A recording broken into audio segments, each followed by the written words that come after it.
এখন বাজে 4:30 আর এখন ভোর ভোর হয়ে গেছে। এখন থেকে আমার ব্লগটা স্টার্ট করলাম আর এখন যাচ্ছি আমি কাজে। আর 5টার সময় কাজে গেলে ঠিক 4:30টার সময় বেরোতে হয়। চলো এখন সাইকেল নিয়ে এই কথা সেই কাজ। আমি বেরিয়ে পড়লাম সাইকেল নিয়ে কাজে যাওয়ার উদ্দেশ্যে। দেখতে দেখতে পৌঁছেও গেলাম সিলিন্দা বাজারে। সো আমি অমিত, কেমন আছো তোমরা? আশা করি সবাই ভালো আছো। তো আমিও ভালো আছি। এইখানে কিন্তু সব লেবার মিস্ত্রি একসঙ্গে একত্রিত হয়ে বিভিন্ন জায়গায় কাজে চলে যায়। আজকে আমি কাজে যাচ্ছি কিন্তু বালিয়া বাজারে।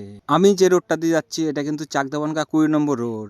আর রোডটা দেখতে কিন্তু খুবই সুন্দর লাগছে। এই রোডটাকে কে কে চেনো অবশ্যই কমেন্ট করে জানাবে। তোমরা কিন্তু ভাবতেই পারো যে দাদা ভাই 5টার সময় কাজে যায় কেন। আমাদের এখানে কিন্তু প্রচুর প্রচুর গরম পড়ছে, যার জন্য যেতে হয় আমাদের 5টার সময় কাজে। আজকে আমাদের এখানে খুব গরম পড়েছে, কি করব, তবুও কাজ তো করতেই হবে। আমি প্রতিদিন চেষ্টা করব একটা ছোট্ট মিনি ব্লগ দেওয়া। দেখো, কথা বলতে বলতে চলেই আসলাম আমাদের কাজের সাইডে।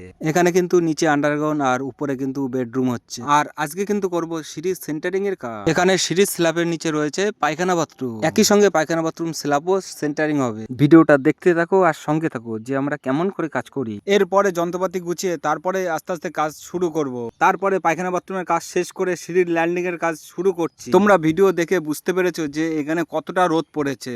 যাই হোক, ভিডিওটা বেশি বড় করব না, ভিডিওটা এখানেই শেষ করছি। আর যদি ভিডিওটা ভালো লেগে থাকে অবশ্যই লাইক, কমেন্ট, শেয়ার আর পেজটাকে ফলো করতে ভুলবেন না। পরের ভিডিওতে আবার দেখা হচ্ছে, ততক্ষণের জন্য ভালো থাকবেন, সুস্থ থাকবেন আর আমাদের ভিডিও দেখতে থাকবে।